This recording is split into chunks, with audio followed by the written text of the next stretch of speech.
Good afternoon.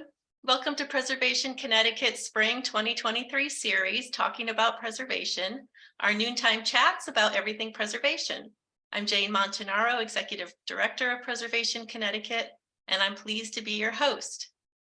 Today we are chatting with Susan Godshall of the New Haven Preservation Trust about their new publication, The Builder Book, Carpenters, Masons, and Contractors in Historic New Haven.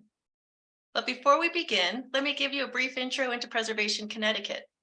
Preservation Connecticut is the statewide nonprofit historic preservation organization established in 1975 by a special act of the Connecticut General Assembly as the Connecticut Trust for Historic Preservation to preserve, promote, and protect the buildings, sites, and landscapes that contribute to the heritage and vitality of Connecticut's communities.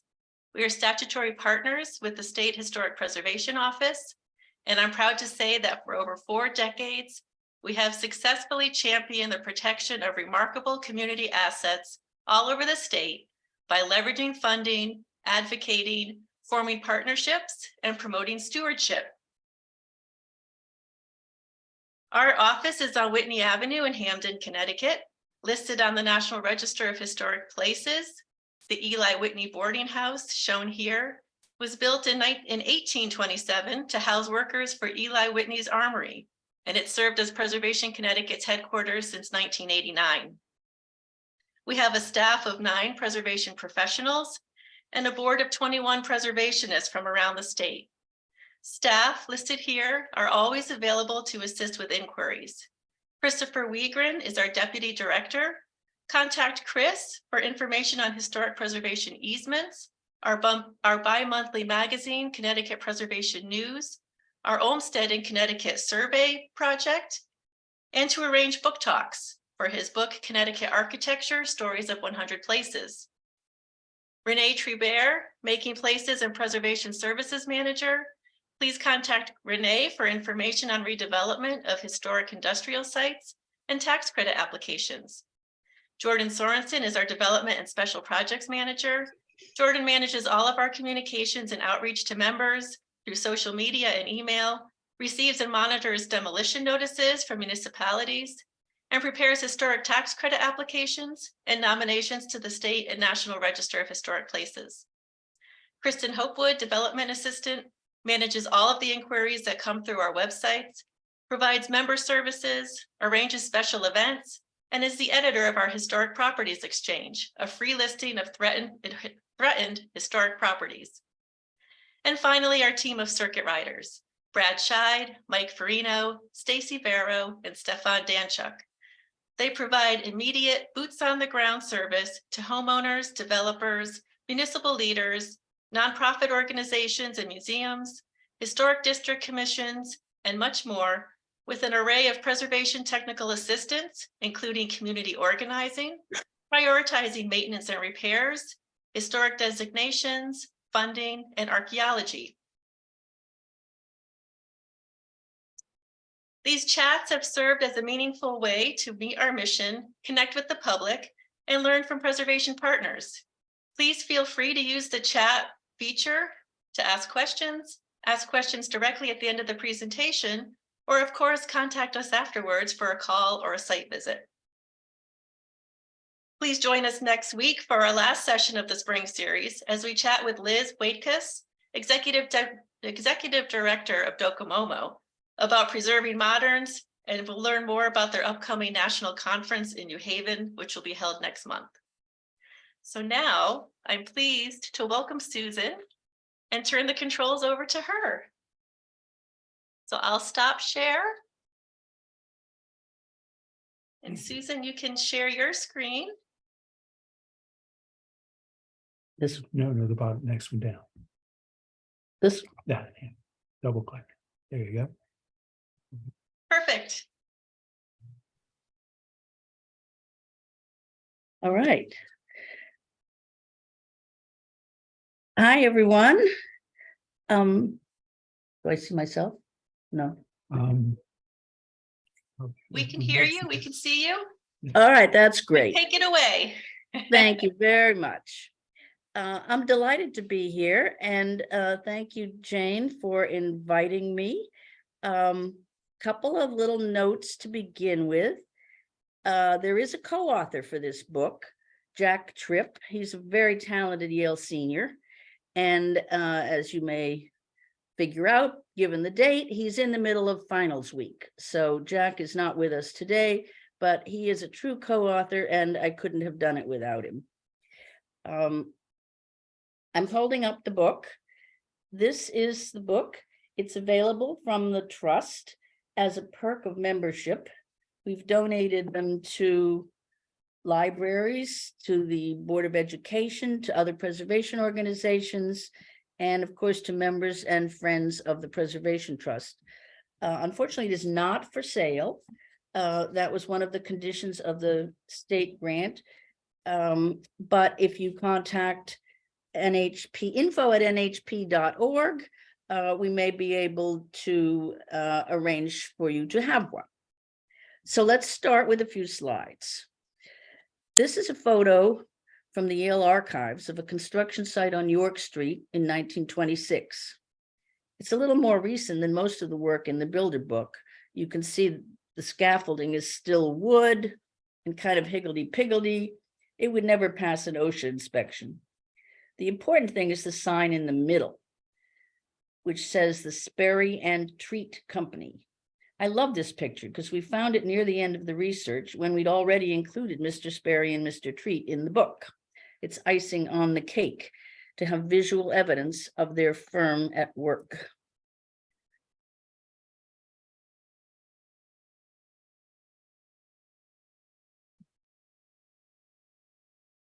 All right, this is where I need my technical assistant here.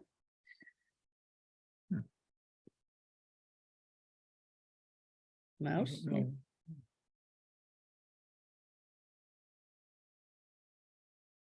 All right. So the first part of this talk is a little bookish, but it leads to how the Builder book came to be. This is a page from binders at the Preservation Trust Office called the Historic Resources Inventory, or HRI. The HRI covers about 5,000 buildings in New Haven in great detail.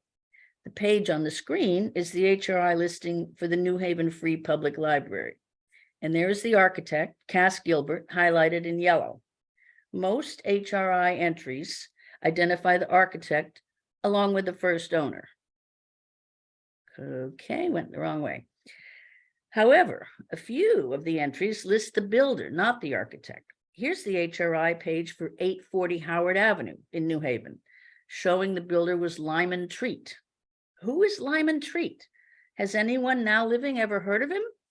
What else did he build? Well, I got even more curious when I realized that the next door house, 836 Howard, was built by Lyman Treat's son, George Treat. So these builders had families. What do we know about them? Was it typical to bring the children into the business?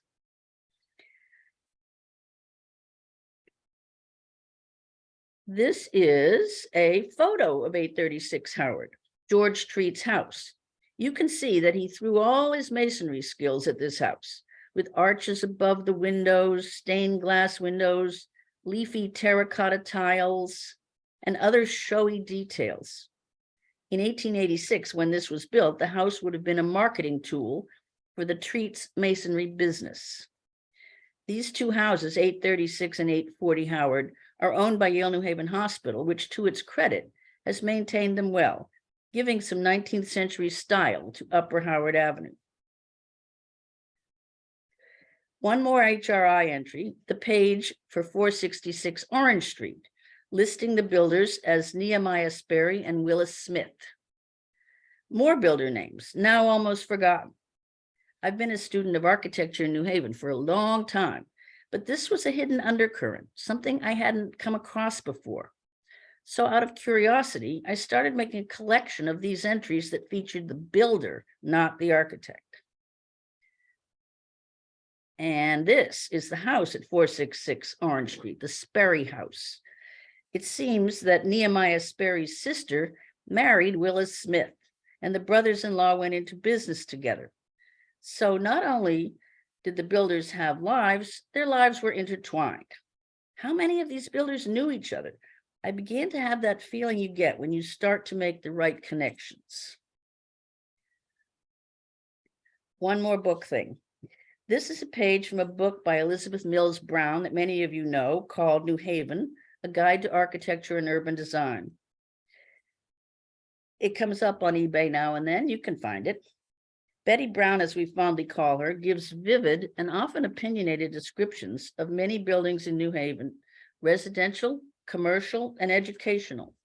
Her note on Sperry and Smith says they were among New Haven's top builders after the Civil War. Okay, if that is true, where is the evidence? Can I find it? A project started to take shape, compiling biographies of builders from the past.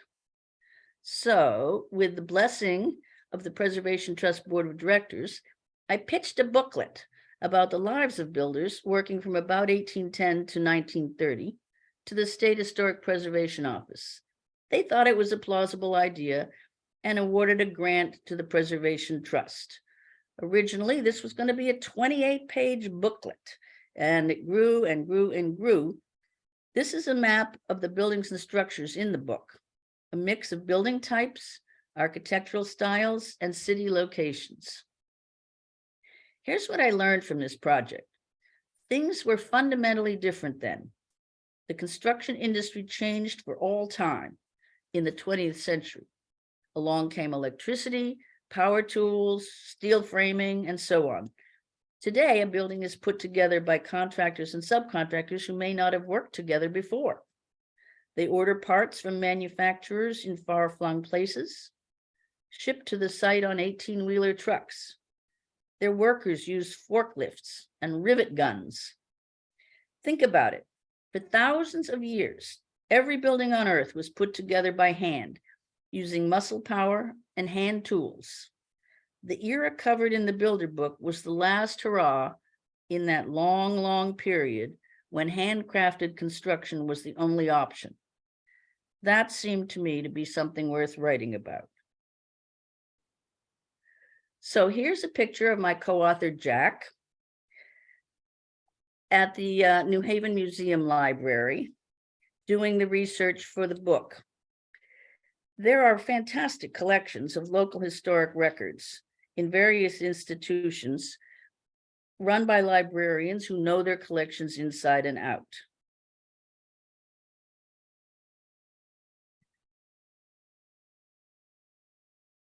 And the, one of the categories that we depended on was a set of biographies from the 1800s. These are pages from Edward Atwater's History of the City of New Haven to the Present Time, published in 1887. These biographical collections record the lives of thousands of New Haveners. They were amateur historians, and they compiled immense collections. Some of the biographies were 4 or 5 pages long, and some of them were just little snippets organized by career, like carpenters or bricklayers. Another font of knowledge is scrapbook pages.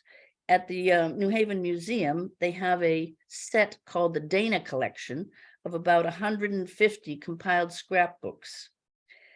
Arnold Dana was an amateur historian at the beginning of the 20th century, and he focused on streets and physical structures, houses, businesses, leading citizens, and so on. He included different forms of media, photographs, newspaper clippings, excerpts from books, all about New Haven structures and the people who built them or lived and worked in them. Well, and then there were the city directories. If it wasn't in the Dana collection, it was probably in a city directory. They don't include every house and they don't mention every builder, but they have bits of information about where people lived and who was in their families and occupations and death dates. So we could establish how a builder's career evolved, where they lived over the course of their lives, and so on. And then finally, there were newspapers like the one shown here. These are immense historical collections that have been digitized and made searchable. Again, as with the directories, we were looking for small bits of information in the newspapers, anecdotes, significant life events, obituaries. The quantity of information you can see in the newspaper, especially with the dense text customary at the time, can be a little overwhelming. So after about 150 hours of research, we started to make the cut of who was going to be included and who we didn't have quite enough information about. We started with 32 builders and ended up with 23. This is the project on my living room floor when we were deciding who made the cut and who didn't. Word to the wise, if you are writing a book where every chapter is a different topic, at some point it's going to look like this.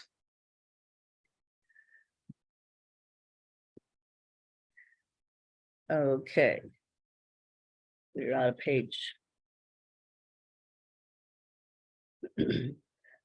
I want to recognize the photographer for the book. The pictures are the book's pride and joy. All of them were taken by a longtime trust member, Jean Pogwitz. There are 55 sites in the book, for which Jean took close to 1,000 photographs. The weather, the direction of the sunlight, the amount of car traffic, and whether or not it was garbage day, all came into play. Jack and I wrote it, but Jean illustrated it, and we owe her a huge thank you. So let's look at some of the examples from the book. Nahum Hayward is one of the earliest builders in New Haven's written record. He was born in 1790 in Massachusetts. He and his wife had 5 children and lived on the east side of Church Street, just south of Grove Street in New Haven. As a peek into our research, we know this location because his house burned down, and there was an article about it in the next day's newspaper. Hayward built some of the most recognizable houses of his era, including 2 on Hill House Avenue, and the timeless house shown on the screen, built in 1829. This is the Ingersoll House, facing the New Haven Green, built for the Honorable Ralph I. Ingersoll, a mayor and U.S. congressman. In 1846, Hayward was hired to set the iron and stone fence around the New Haven Green. This was a lasting improvement over the older, much repaired wood fence. The cost of $6,850 was funded by the city treasury. Since the Connecticut State House, as many of you know, was located on the green at the time, funding for the new fence was requested from the state, but it was not approved. The fence around the green, this is the fence, the 1846 fence. The fence around the green is one of its most characteristic features, although few could name its builder. Yet Hayward was admired in his day. His tombstone in Grove Street Cemetery reads, "Erected by his Masonic brothers and fellow citizens in respect to the memory of an honest man." So now we move to James Edward English. He is usually described as a politician, serving as senator and representative in both the state and national legislatures, and as governor twice. But before his years in public service, English was trained as a carpenter, giving him a path to commercial and political success. English had a flair for architectural design. When his apprenticeship ended, he opened a business and built homes to his own designs. With his earnings as a carpenter, he bought a lumber yard, which became the source of his growing fortune over the next 2 decades. Although English commissioned many buildings in his lifetime, this may be the only one at 9 Worcester Place remaining today from the 3 years he worked as a carpenter. English is a good example of one of the main themes of our book. Builders in this era were well known and active in civic life. A strong sense of public responsibility runs through almost every chapter. Many of these men served in local or state legislatures or were appointed to public boards and commissions. Others were directors of charitable organizations or church leaders. They earned public respect because of multiple skills acquired through their trade. They knew about management, they knew about finance, and of course, they knew about construction. English had the energy and capacity to take on more than a dozen investments and civic commitments. He and 4 others were named to the first New Haven Harbor Commission, established to improve the facilities at the port. With a fellow entrepreneur, he took over the failing New Haven Clock Company in 1855 and built up one of the largest businesses of its kind in the country. English gave a large gift toward construction of the newly created East Rock Park, and the park commissioners named the easterly approach English Drive in his honor. He was a strong abolitionist. English said that his finest moment in Congress was voting in favor of the 13th Amendment abolishing slavery, bucking the opposition of most in his party. Reportedly, he said, "I suppose I am politically ruined, but that day was the happiest of my life."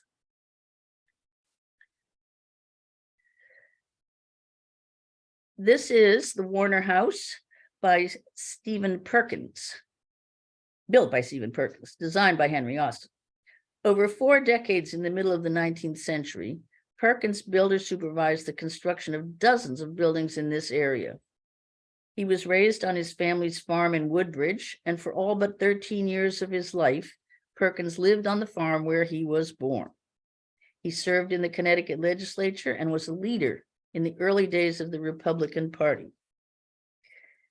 He learned a trade as an apprentice, then went into business for himself, and in 1852 formed the firm of Perkins and Chatfield. The firm contributed steadily to the growth of New Haven, with construction commissions from mayors, businessmen, churches, the hospital, and Yale University. One of Perkins and Chatfield's buildings has a secret life hidden behind another building. This is a complicated slide, so we'll take it in pieces. The photo on the upper right is the Union League Cafe. In 1902, that 4-story brick facade that you see was glommed onto the house shown in the middle, the Gaius F. Warner House. Warner was a leading industrialist who bought a large parcel on Chapel Street and commissioned Henry Austin to design his house.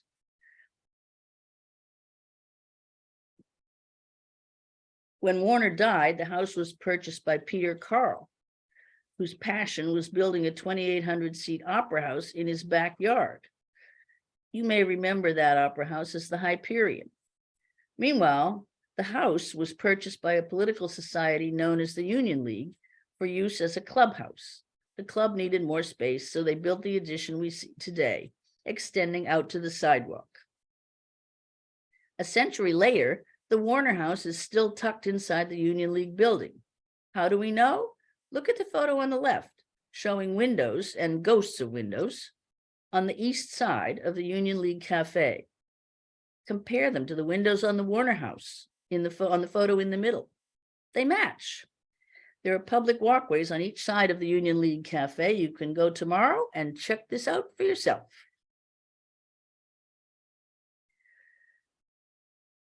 This is a house designed and built by Alice Washburn.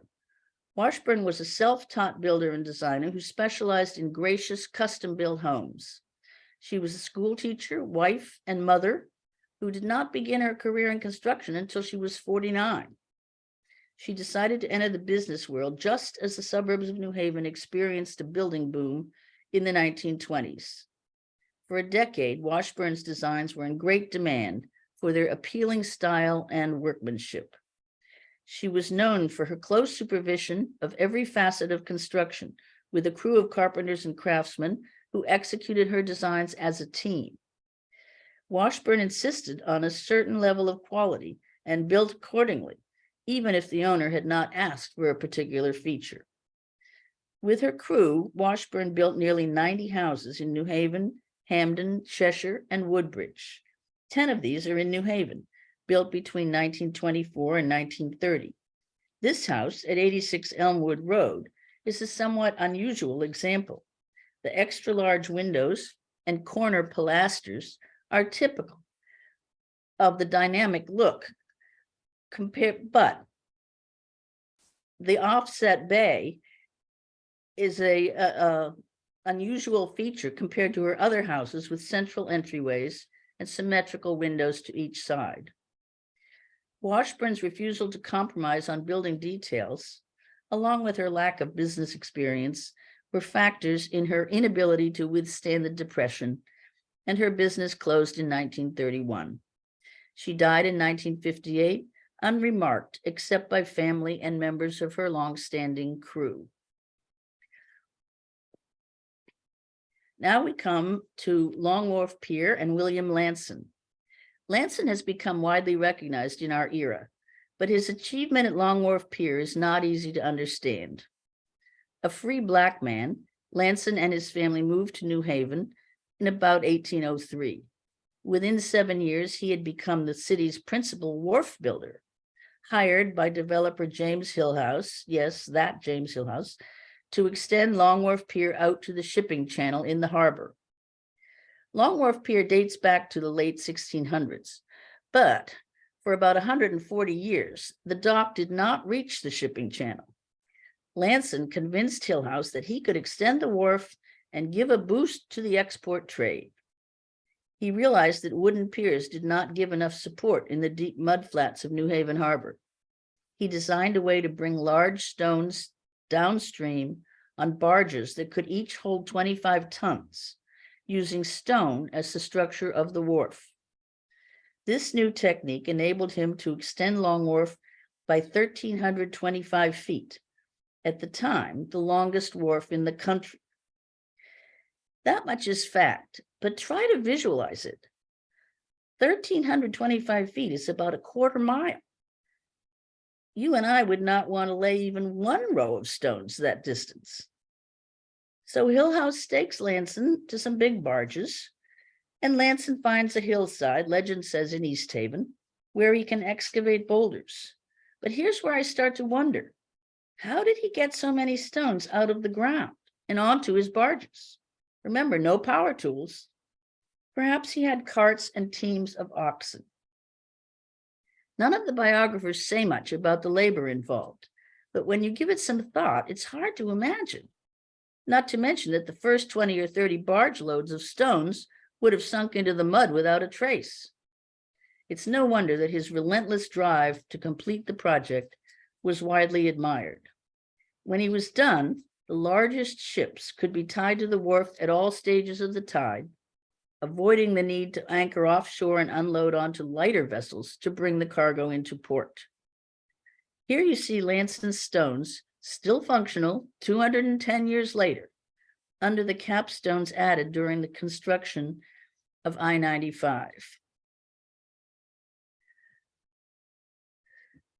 This is what's called the 100% corner in New Haven, the Exchange Building, built by Atwater Treat. Atwater Treat was one of the easiest builders to research. He was featured in the compiled biographies. He was mentioned in the Dana scrapbook, and he was beautifully commemorated upon his death. He contributed to both residential and commercial buildings, big and small projects, including the Exchange Building, featured here. But what interests us about Atwater Treat actually has nothing to do with his building experience. He embodied a form of civic engagement customary at the time. Originally just a carpenter, later in his life he became a religious leader, founded libraries, helped to save the New Haven Hospital from bankruptcy, advocated for abolition, and supported Black education and suffrage. His biography demonstrates the extent to which these carpenters and masons could also be community builders. Atwater's obituary talks about his buildings bearing witness by their own symmetry and solidity to the beauty and strength of character of him who built them. This quote beautifully summarizes the artistry of the trades in New Haven at this time. Treat's life demonstrates the intention builders brought to both their vocations and their lives in public service. This house is built by an Italian immigrant named Ettore Frattari, who came to New Haven sometime in the early 20th century. The research on Frattari was the near opposite of the experience with Atwater Treat. He was not mentioned in Dana or in the big compiled biographies. He was a recent immigrant at that time part of a new wave of Italian migration to the United States, but he wasn't necessarily recognized by his contemporaries, despite obviously possessing immense skill as a carpenter, demonstrated by the picture on this slide, the home he built on Elm Street. Because information on Fratari was so sparse, we leaned heavily on sources like the city directories and census documents, like the one shown here. Up on the right, you can see Fratari's name is listed, along with his wife Josephine, their ages, country of origin, and so on. Fratari's case demonstrates the importance of recording history as we live it, and ensuring that the lens with which we determine what to record aims to take in as wide a view as possible. As a recent immigrant, Fratari was much less likely to be featured in one of those commemorative biographies, or indeed to have the business opportunities that others were offered. The fact that his story wasn't recorded and wasn't necessarily seen as significant makes it much harder to paint a reliable picture of his life almost a century later.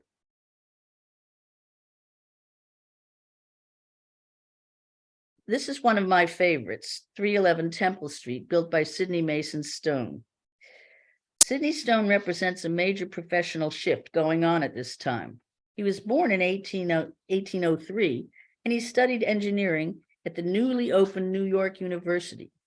Then he came back to New Haven and advertised himself as a master builder. Over time, he moved away from hands-on building and adopted the role of an architect.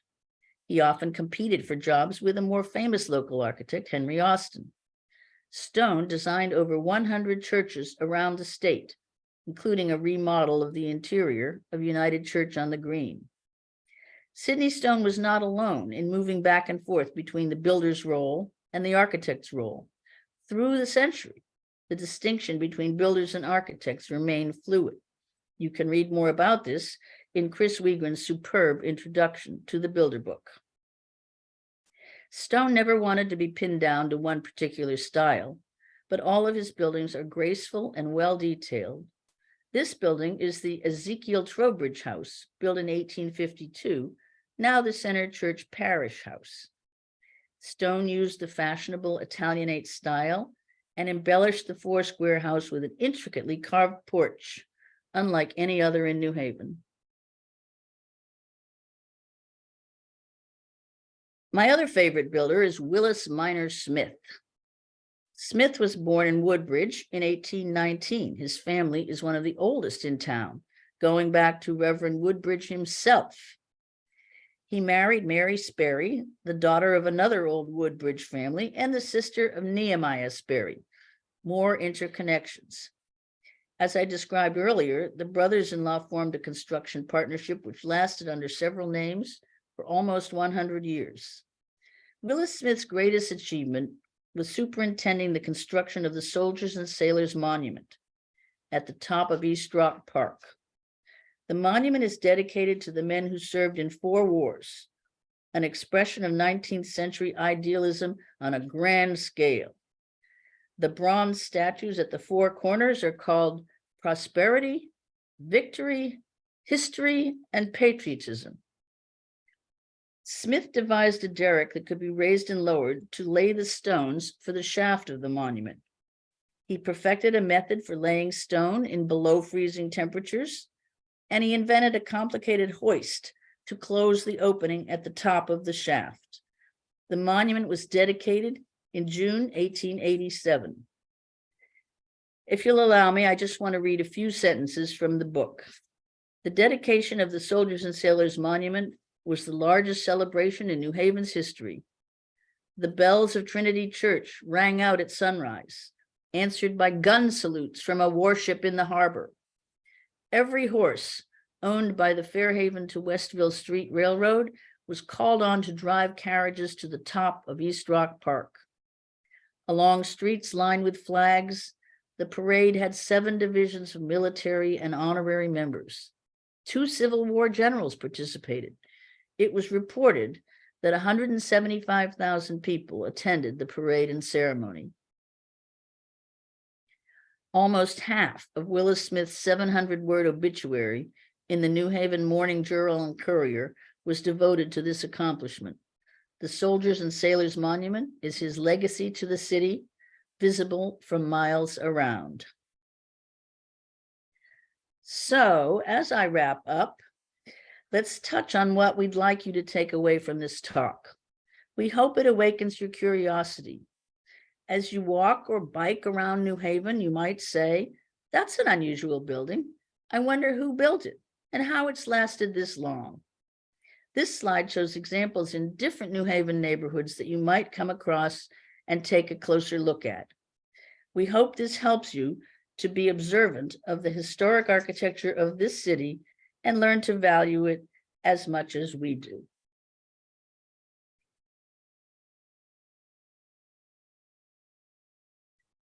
This book was not just a two-person effort. We have many people to thank. Today, we want to thank Preservation Connecticut for the opportunity to bring this to a wider audience. We also thank New Haven Trust board members, Karen Krockmile, our designer, graphic designer, Mark Zerolo, and other faithful research helpers, readers, and commenters. Above all, I need to thank Jack, who's not here today, for his perseverance and his talent for picking the right details out of stilted Victorian text. It has been a joy to work with him and to create this book for all to read. Thank you. Thank you so much, Susan. That was a wonderful presentation. And we're recording this too, so it'll be on Preservation Connecticut's YouTube channel, so we can share it with other folks to view as well. So I can open up the floor to any questions that any of our participants may have.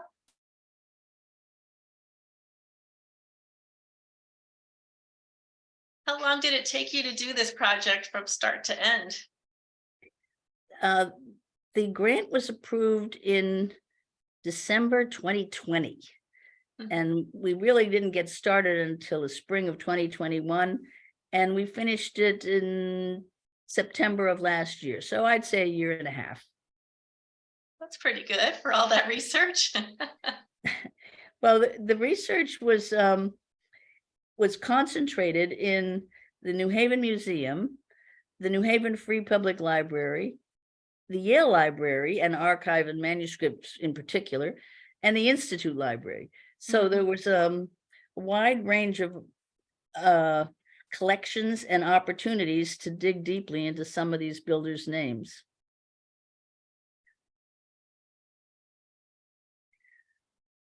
Is Jack graduating? Is that what you said? He is graduating. His political science thesis was due, I think it was due this morning, actually. So I let him off the hook for this talk. Well, a good publication to have under his belt too as he graduates. Wonderful. He's going to divinity school next year. So he's coaxing me into another book about early religious controversies in New Haven, which is apparently a rich topic. Don't know much about it yet, but we'll see where that goes. How interesting. We didn't have any questions submitted in advance.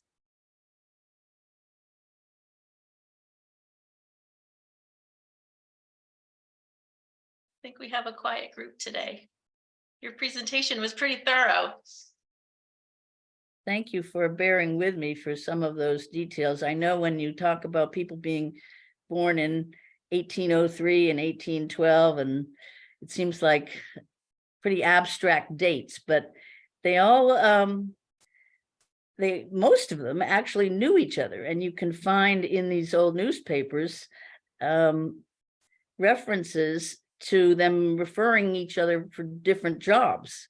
So they all, they worked together to, I don't think they were unionized. I mean, not in any organized way, but they knew each other and they were a community within the larger community. Right. We did have one question just pop up in the chat. Were there builders that you were interested in but couldn't find enough info? You had Yes. all of those Piles on the floor. Right, right. There were builders. It's interesting in retrospect that history records what we know today is only what history records. If it wasn't written down in 1887 or thereabouts, it's very, very hard to dig it out. So there were 8 or 9 builders that were very promising because their houses and other buildings are still standing.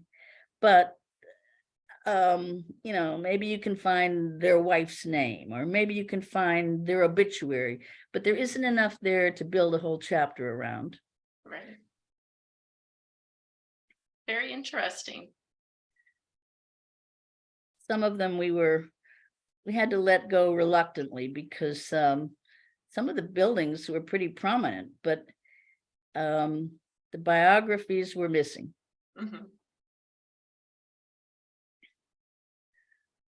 Thank you very much for this opportunity. It's been Well, fun. thank you. It was delightful having you here.